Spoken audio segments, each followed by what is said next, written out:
Welcome my friends. Thank you very much for visiting my house. Listen the history, and watching, the beautiful sight at Walking Street Fields Avenue, Balibago Angeles City. Fields Avenue, Balibago Angeles City. Fields Avenue is the name of a major street running through Balibago area of Angeles City in the Philippines. It is the center of the red light district and the bar scene of the biggest entertainment district of the Philippines. Fields Avenue in Balibago, Angeles. The name derives from the common military practice of naming roads adjacent to airfields as Field Street or Field Avenue. Originally the name referred to the Clark Air Base and was Clark Field Avenue. The name evolved to become Fields Avenue. History. Philippines was an American colony from 1898 to 1946. Bars on Fields Avenue. Catering to the single American defense personnel who worked in the adjacent Clark Air Base, first emerged in 1940.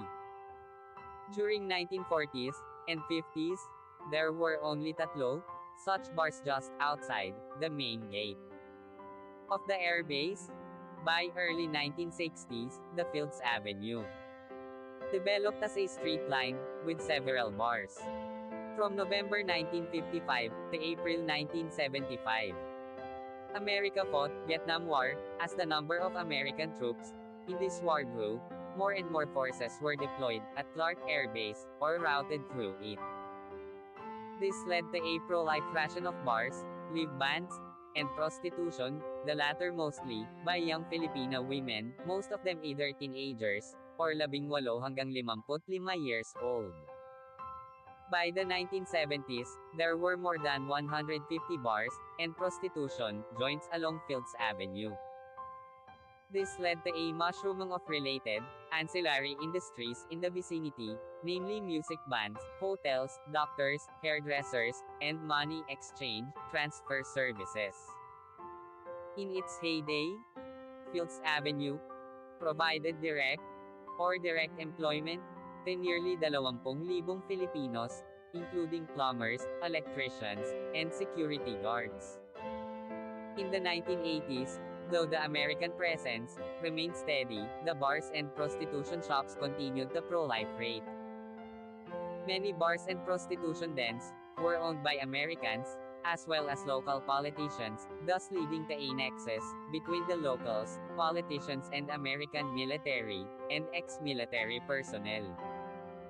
With the withdrawal of American Defense Forces from Clark in 1993, many of these establishments changed hands but continued to do business. As Clark was turned into a special economic zone, SEZ, these bars and prostitution joints changed their clientele to suit their new customers, Japanese and Korean businessmen. Restaurants serving food from these countries began to appear and signboards in these languages were put up. The period from 2000 hanggang 2010 saw further expansion of these joints, as the area was relabeled as an entertainment district. While prostitution was officially banned, girls working here were simply redesignated as guest relations officers (GRO), and prostitution continued in practice.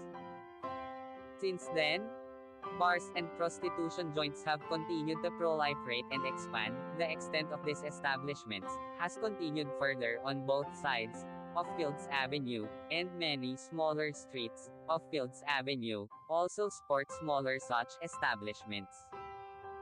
In 2010, a section of Fields Avenue, at the end where it meets the MacArthur Highway, was named as Walking Street, mimicking Walking Street in Pattaya. This section was made pedestrians only, with road traffic ban from 6 p.m. to 6 a.m. People arriving by air either take a taxi direct to hotel or a jeepney to Main Gate Jeepney Terminal, located between the North SM Mall, Fields Avenue to South, and Bayanihan Park to East.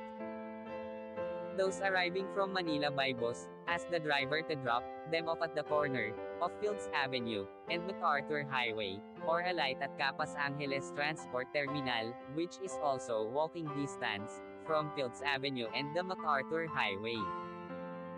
The presence of family-oriented activities on the other side of Fields Avenue, namely shopping malls, as well as activity centers in Clark Air Base, has led to a neat separation between the two.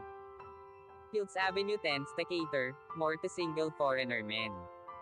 And sometimes women too, with at least 5 bars, featuring gigolos and gays, while the rest of Clark caters to family-based entertainment. Fields Avenue remains among the safest streets in the region, with restaurants and hotels. Fields Avenue has the largest density of hotels in Philippines, catering to all budgets, from a large number of 2-star and 3-star hotels, right up to a select few luxurious 5-star hotels. Many of the bars and hotels in Fields Avenue have restaurants attached. Fields Avenue has among the largest variety of restaurants in Philippines, with cuisines ranging from European, continental, Japanese, Korean, Australian and a select few restaurants serving Indian, Arabic, and Filipino food.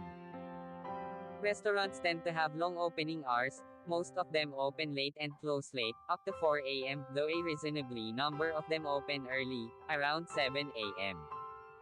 A few restaurants are open 24 hours. Most Filipino and international fast food chains including McDonald's, KFC, and Jollibee, have at least one branch along or near Fields Avenue.